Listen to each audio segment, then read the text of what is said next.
ఈ ఈ ఒకరికి స్పెషల్గా నేను థ్యాంక్ యూ చెప్పుకోవాలి. నేను ఎంతవరకు నా మనసు విప్పి మనస్ఫూర్తిగా నేను ఆయనకి థ్యాంక్స్ చెప్పానో లేదు నాకు తెలియదు, నాకు గుర్తులేదు. బహుశా చెప్పే ఉంటాను ఎన్నోసార్లు. అంటే చాలామంది హీరోలకి, ఎన్టీఆర్కి మొదటి సినిమా, అల్లు అర్జున్కి మొదటి cinema Gangotri, student number 1, Raj కుమారుడు, నాకు చిరుత.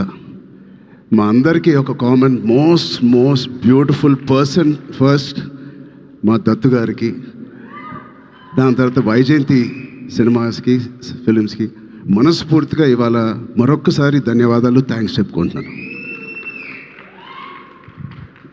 బహుశా మేము అందరం మొదలుపెట్టినప్పుడు చాలామంది ప్రొడ్యూసర్స్ ఉండే ఉంటారేమో, బట్ అందరికన్నా ముందు వచ్చి ధైర్యంగా, అఫ్కోర్స్ మాకు ఏదైనా బ్యాకింగ్ ఆఫ్ ఫ్యామిలీ ఉండొచ్చు, కానీ మేము యాక్టింగ్ ఎలా చేస్తాం తెలియదు, మేము ఎలా పర్ఫామ్ చేస్తాం తెలియదు, ఎలా యాక్సెప్ట్ చేస్తాం తెలియని టైంలో ఒకే ఒక వ్యక్తి వచ్చి ఇంతమంది స్టార్స్ని, యాక్టర్స్ని, అంటే ఇంతమంది వ్యక్తుల్ని యాక్టర్స్గా మార్చి మాకు నిజంగా ఒక మెమరబుల్ జర్నీ ఇచ్చిన దత్తు గారికి, వాళ్ళ ఫ్యామిలీ మెంబర్స్ అందరికీ థ్యాంక్ యూ సో మచ్ అండి.